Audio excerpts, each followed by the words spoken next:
there. Subscribe to my channel and also press this bell icon. Hello, আমি চলে এসেছি নতুন আরও রেসিপি নিয়ে। তো আমি এখানে প্রথমে মাছ কাটটা দেখাবো। তো বন্ধুরা সবাই কেমন আছেন? তো দেখতে পাচ্ছেন আমি এখানে 3 রকম মাছ নিয়েছি। তার মধ্যে আজকে রেসিপি দেখাবো কার্পো মাছের মিষ্টি লাউ দিয়ে একটা রেসিপি। তো এখানে কার্পো মাছ দেখতে পাচ্ছেন আপনারা একদম তাজা, এবং আমি মাছটা কেটে নেব। আর এখানে নিয়েছি হচ্ছে মিষ্টি লাউ। খুবই সুস্বাদু, খুবই টেস্টি একটি মজাদার খাবার এই কার্পো মাছ মিষ্টি দিয়ে। তো আমি মাছটা কেটে নিয়েছি এইভাবে। আপনারা এইভাবে কেটে নেবেন চাকা চাকা করে। খুবই সুস্বাদু একটি মাছ, এবং তাজা মাছের রেসিপিগুলো আসলে অনেক টেস্টি, অনেক মজার হয়। তো বন্ধুরা সবাই আমার চ্যানেলটি সাবস্ক্রাইব করতে ভুলবেন না। আমি এবার কড়াইতে চলে যাবো, মাছগুলো ভেজে নেব। মাছগুলো ঠিক এইভাবে ভেজে নেবেন যে খুব একটা কড়া না বা খুব হালকাও না, ঠিক আছে? মাঝারি সাইজ করে মাছগুলো ভেজে নেবেন। তো বন্ধুরা এখনও যারা আমার চ্যানেলটি সাবস্ক্রাইব করেনি অবশ্যই সাবস্ক্রাইব করবেন, এবং লাইক কমেন্ট করতে কেউ ভুলে যাবেন না। আমি সবসময় চেষ্টা করি ঘরোয়াভাবে রান্নাগুলো আপনাদের সাথে শেয়ার করার। এবং মাছ ভাজাগুলো হয়ে গেছে, এবার আমি তুলে নেব। তোমার রেসিপিগুলো কেমন লাগে আমাকে অবশ্যই কমেন্ট করে জানাবেন, এবং আপনার কী রেসিপি দেখতে চান আমি চেষ্টা করব আপনাদের সাথে সেই রেসিপিগুলো শেয়ার করার। তো আমার মাছ ভাজাগুলো হয়ে গেছে, এবার আমি তেলে কী ফোড়ন দিচ্ছি একটু দেখে নিন। আসলে মিষ্টি লাউ দিয়ে এই মাছটা রান্না করলে এতটাই মজা লাগে, আসলে কি বলবো। আপনারা বাসায় অবশ্যই খাবেন এবং আমাকে লাইক কমেন্ট করে জানাবেন যে আসলে রেসিপিটা কেমন ছিল। আমি এখানে পেঁয়াজ কুচি দিচ্ছি, আর তেলের উপর দিয়েছি হালকা একটু জিরে এবং তেজপাতা। এবারে রসুন বাটা দিয়েছি 1 চা চামচ। আমি কিন্তু এখানে পেঁয়াজ খুব একটা বেশি দিইনি, 2টো পেঁয়াজ অনলি।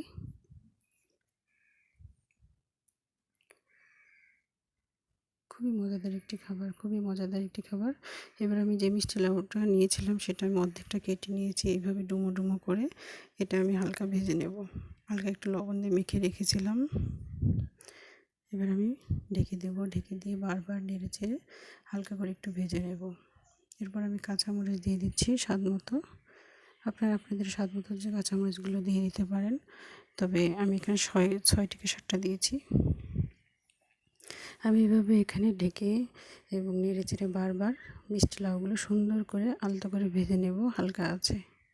এরপর আমি এখানে বাটাগুলো দিয়ে দেবো, আদা বাটা, জিরে বাটা, হলুদের গুঁড়ো এবং শুকনো লঙ্কার গুঁড়ো পরিমাণ মতো দিয়ে দিচ্ছি।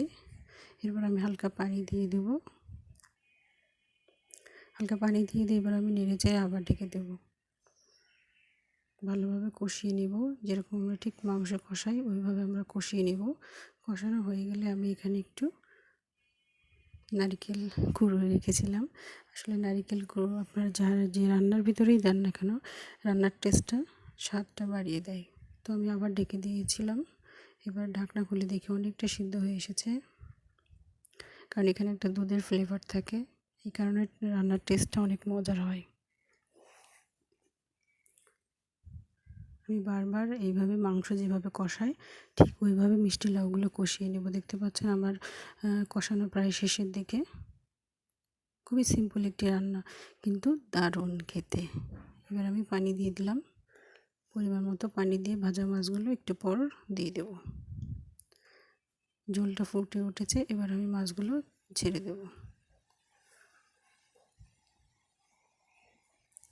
আপনারা বাসায় চেষ্টা করার পর এবং টেস্টটা নেওয়ার পর আপনারা আসলে বুঝতে পারবেন যে আসলে কতটা রান্নাটা টেস্ট হয়েছিল এবং কতটা মজা খেতে লেগেছে। তো বন্ধুরা সবাই বাসায় চেষ্টা করবেন এবং আমাকে লাইক কমেন্ট করে জানাবেন যে আসলে রেসিপিটা কেমন ছিল। আমি চেষ্টা করব আমি ঘরোয়াভাবে যে রান্নাগুলো করি আপনাদের সাথে শেয়ার করার। তো এবার আমি আবার ঢেকে দিচ্ছি।